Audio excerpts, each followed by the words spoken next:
Das joins us with exclusive details. Devdatta, what action is the MCA looking at and why? Sandeep, DLF already has been under the MCA's lenses for some time now. 2009 was when the first probe was launched, post which more and more complaints have been coming in. We're talking about shareholder complaints, consumer complaints. Not only that, the DLF is also under the SEBI scanner for certain alleged norm violations.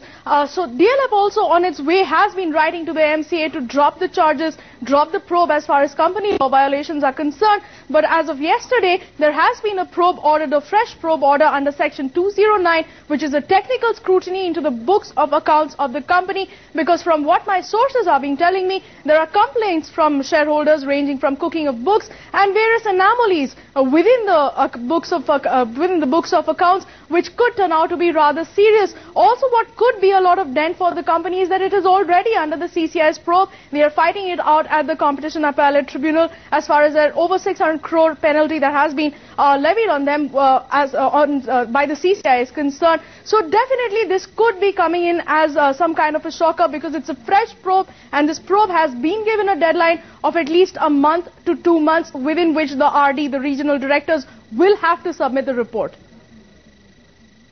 Okay, Devdatta, many thanks for that. And just to add to that, today morning as well, Veritas raised an alarm bell for DLF, raising a whole host of issues. They've recommended a sell on the stock, and they've put a price target of 100 rupees per share on 12-month basis, and that is something that they say is the best case scenario for DLF. The DLF stock currently down by about 4.5% in trade.